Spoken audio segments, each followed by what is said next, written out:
What if I told you right now that one of the most overlooked neighborhoods in Miami is becoming Miami's hottest play? I'm not talking about Brickell, Coconut Grove, Coral Gables even. No, I'm talking about Shenandoah. Shenandoah is a little community that's been sitting right in the middle of everything for a very long time, and finally buyers are starting to take notice. Today, we're going to break down the Shenandoah market. We're going to see what is going on over there, we're going to see what buyers are interested in, and we're going to be able to tell you exactly what you can get there right now. Let's get into it. I'm Riley Smith, and I run a large real estate team right here in Miami. We specialize in residential real estate, and I've been spending a lot of my time helping my clients understand where the market is going and helping them get there before it actually takes off. Today, we're going to talk about Shenandoah, one of my favorite neighborhoods. This is a neighborhood that buyers are really starting to pay attention to, and I think this neighborhood is going to pop. Before we do anything else, we have to understand exactly where is Shenandoah.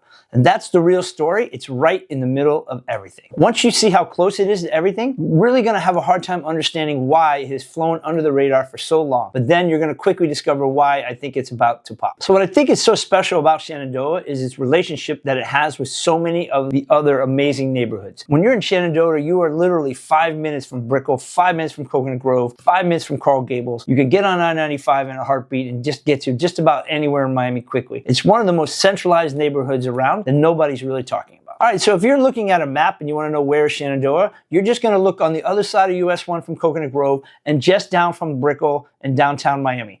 Just one of the first residential neighborhoods as you leave downtown Miami and start to head south. One of the reasons Shenandoah sat under the radar for so long is that it's not really an actual city, right? It's just part of city Miami. It's just a little community that we call Shenandoah. It's just defined by a few streets on either side, but it's one of those places that's been sleepy and quiet for a very long time. There hasn't been a lot of energy like some of the other areas, i.e. Coconut Grove, Coral Gables, or Brickell. So I think it's just been a little bit missed, but I think now we're starting to figure out this is a really cool place to live. As far as commuting and accessibility to all of Miami, it is almost unmatched. You have the same possible way to get on the highway as you do for Coconut Grove, although you're a little bit closer to downtown and Brickell. And again, to go north to the airport, to go south to Coral Gables or South Miami in these areas, it's only a matter of minutes. So this little pocket that nobody really knows about is so centrally located, and I think that's what's really driving a lot of people to it now. Also, I think its proximity to now what is really a blown up Brickell and emerging downtown area is really going to help keep raising the values here. So when we have buyers in the car and we're taking them over to Shenandoah, their reaction always is they can't believe they've never been there. One. Two, they can't believe how charming the houses are and how beautiful some of these streets are. There are a lot of mature trees. It's laid out really nicely. And so when you find the perfect street in Shenandoah, you really know what the excitement's all about. So now beyond location, there's something that buyers are really thinking about. They're not just looking for the next hot neighborhood, but they're looking for something that has a really cool vibe. And I think Shenandoah's vibe is really exploding as we speak. I think the beauty of Shenandoah is that it's a little sleepy still. It's a little undeveloped. And I think that's what really makes it so special. I think you can walk to a lot of really cool places. They've got some parks, they've got stuff going on. But like if it doesn't have the same hustle and bustle that say its neighboring neighborhood, Coconut Grove, does. And of course, Coconut Grove, if you know Coconut Grove down here in South Florida, is one of the main parts of our town between downtown and everybody else. So the traffic in Coconut Grove is incredibly challenging in today's world. Where in Shenandoah, you can have some of those same cute, charming houses, beautiful streets, but the traffic is very, very manageable. I think buyers right now are looking for charm and character, and the ones that really value that, I think, are finding Shenandoah an excellent buy in terms of its pricing, right? It hasn't had a massive amount of development. We still have a lot of old homes that have been renovated. As you drive up and down these pretty streets, you still see front porches. Still a little bit of traditional old stuff going on here, but I think it's a vibe that has really resonated with today's buyers. One of the things people are valuing more than ever right now is the character of which the neighborhood they're living in. And I think Shenandoah's character is really starting to come together. There's more and more people walking the streets when I'm over there. I think more and more people sitting on the front porch. It has one of those feels where you're going to get to know your neighbors really quickly, which is not something that can be said about a lot of Miami. Who's moving to Shenandoah? And I think right now it is a really wide slate. There's a lot of young families, there's a lot of young new professionals, and there's also a group of older people that have been there a very long time. So although it is in transition, it still has that feel that everything has been there for quite some time, and it just seems to all fit. We found that more buyers are starting to pay attention to Shenandoah, Silver Bluff, and some of the areas around there, the roads, over the last few years, because the price points haven't escalated as fast as they have in some of the more widely popular names like Coconut Grove, Coral Gables, South Miami, or even Pinecrest. I think the other thing is its proximity, as we've talked about, to downtown and Brickell, as that has become more and more important as people have to get downtown to work again. When you look at price point and you look at proximity to downtown, that's where the real value lies in Shenandoah. So this is where things start to shift and what's happening on the ground. We're in a stage right now before I think a lot of development is probably going to find its way to Shenandoah. We're not seeing a ton of tear down and new builds. We're seeing a lot more renovation. I think people are getting in and renovating these homes and either flipping them or renovating them for themselves. But I do think the potential for some tear down and new builds is probably pretty high because the value of the land hasn't risen as high as some of the other areas. And I think as developers are looking for places that are not quite as competitive to find an entry point, they're going to find Shenandoah probably pretty attractive. Like a lot of other markets here in South Florida, when we see who's moving there, who are the big players and shakers, we have a little bit of everything, right? We have the mom and pop, I think, fix and flippers that are happening right now. I've seen quite a few of those and we sold one not long ago. We're also seeing the developers starting to circle and look for opportunities for the future. But I think also we just have a lot of end users that are finding that this area is so convenient. If you've been living in Brickell for a long time and you want to just get out of Brickell, you're tired of the elevator ride up and down for the dogs and the kids, this is a neighborhood that will still allow you to have access to just about everything you wanted in Brickell in a matter of minutes. So I think we have people coming from everywhere, all walks of life, but a lot of people I believe are moving from Brickell, and this is sort of the first stop south. Shenandoah is a neighborhood that I've been watching for as long as I can remember. I grew up not far from Shenandoah, right here on the edge of Coconut Grove, and it has sat sleepy and quiet for a really long time, for most of the 25 years I've been selling real estate. But I think we're about to hit a tipping point, and I think what's going to happen in Shenandoah is going to blow people's minds in the next 5 years, as you just can't get away from the fact that it's location, location, location, and it still has some of that old South Florida charm. So with all that happening, let's talk about the numbers and what does it look like to get in here. I think right now when you look at Shenandoah, it is one of the places in South Florida that is still very much affordable and attainable for a lot of people. You go to Coconut Grove, Coral Gables, Pinecrest, some of these other big known neighborhoods, and you're looking at average price points pushing $3, $4, $5 million. And that's just not the case here in Shenandoah. The homes are not that big and the new development hasn't really hit yet. So you can still get in there, but probably half you can for a lot of the other neighborhoods. And I think it's a really good time to start thinking about Shenandoah. I also think Shenandoah is suffering a little bit from an inventory problem, just like a lot of other areas, right? I think if we had a lot more homes in Shenandoah to sell, we could sell all of them pretty quickly, especially now that it's kind of gotten on everybody's radar. I hope that inventory starts to pick up, as I think that will be the real catalyst for starting to change this neighborhood. I think this part of Miami is still pretty early in the cycle of people knowing all about it and knowing how just great it is. But I do think, as I mentioned before, in the next 5 years, it's going to be on the map. It's going to be on everybody's radar, and it's going to have an explosion. So let's make this real.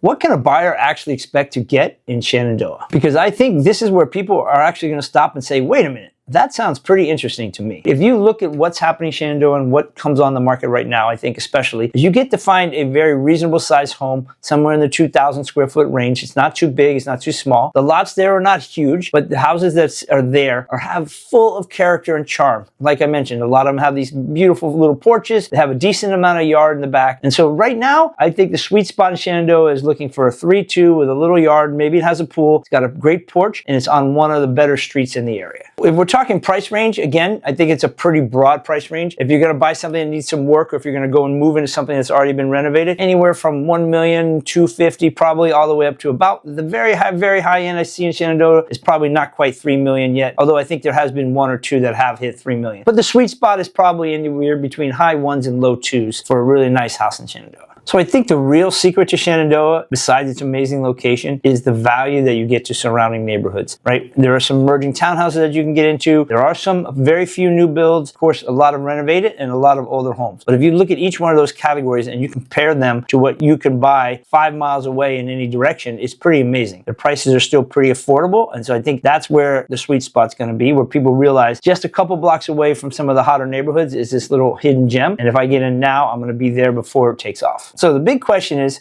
who's this neighborhood for right now? Not everyone is looking here, and it's not on everyone's radar, but the right buyers are paying attention and they're starting to show up. The ideal Shenandoah buyer right now is a young professional couple. There's also an area where I'm seeing some people doing some downsizing to get into smaller homes. But I really feel like there is a big movement coming out of Brickell. It certainly feels much more energetic than it used to me. The streets seem to have more people out and about, seeing more kids in strollers, kids on bikes, and I feel like that's the direction that Shenandoah is probably going to start heading in. Shenandoah right now is probably more of a residential opportunity than an investment opportunity. I do think think there is some upside in the neighborhood, but I don't think that's the big play here. I think this is a place where people are going to want to go and live. And I think the more you spend time there, the more you realize how close it is to everything and how easy it is to get around and just how pleasant most of the streets are. The end user is really the target audience for Shenandoah today. So just like anything else, I think the savvy, smart buyers who get in early are going to benefit from a wave that's going to happen here, especially as these surrounding cities keep escalating in prices. It's going to have to push more people into Shenandoah and the roads and surrounding areas. So I think that really the smart buyer is the one that's getting in there now before they get ahead of this rush that I see coming. If you're a first-time home buyer here in South Florida, and it's hard to imagine that you're going to have to spend over $1 million to do that, but that's pretty much what's happening in this part of Miami. This is a pretty cool neighborhood for first-time home buyers. I can see them settling here and being there for quite some time. There are some people who are unsure about the area. As I mentioned, there are some beautiful streets, but there are also some so-so streets that haven't been fully taken care of. There are still some houses that need to be worked on. So I think when you drive through, if you happen to go through on the wrong street, you could have the wrong impression of what's happening in Shenandoah. But I also think some of that will help add value as people come in and fix up some of these streets house by house by house. So I think right now you have to look past a little bit of not consistent, perfect neighborhood, but that's where we're all going to be headed. So the real question is, where do we go from here? Because this is the part where most people get it wrong. They either think about it too long, they wait too long, or they just can't make a decision. I think right now the only decision is to run and get a property in Shenandoah if you have the chance. This part of Miami is going to follow a very similar path, just not at the exact same price point as we've seen in Coconut Grove, Coral Gables, and surrounding areas. I do think the upside here is really fantastic, and I do think the more and more people get in and start investing and making everything look a little bit nicer, the upside is going to continue to grow and grow and grow. I don't have a magic ball, of course, but I just think right now what is the most important to buyers usually is location, location, location. So if I had to look out to the next 3 to 5 years, I think Shenandoah is going to pick up in how it's growing. I think it's been steadily growing, but I think we're going to see some leaps and bounds in values in the next couple years. For this area really to take off, just like a lot of the other areas, we are going to have an infusion of some new development. Whenever you have new homes being built, they always rise everybody around them. As developers move away from some of the hotter markets and look for the next emerging market, and they start to plant their flags in Shenandoah, we're going to see more and more new builds, more and more renovation projects coming, and I think that's when we're really going to see things start to escalate. So here's the reality. Shenandoah is in that emerging stage of a market. Things are starting to change slowly. They haven't fully taken off yet. That's why I think this is still a fantastic time and an opportunity for somebody to get into a really cool spot here in Miami. As we mentioned, you've got location, location, location, but now we're also seeing Shenandoah sort of take on its own lifestyle. And it definitely feels like a place that's really coming alive to me. And I think this is going to help continue to move Shenandoah. So if I've piqued your interest at all in Shenandoah and you want to see what's out there, please feel free to reach out to me, and me or someone on the team will be happy to give you a tour, show you what's out there, or just send you any kind of information you're looking for. Because I really, really think you should put this little neighborhood on your radar. So if you found this helpful in any way, subscribe to my channel, drop me a comment below, or just reach out and let me know what you're thinking. I'd also love to know what other neighborhoods would you like me to dive into for you. I'll see you on the next one.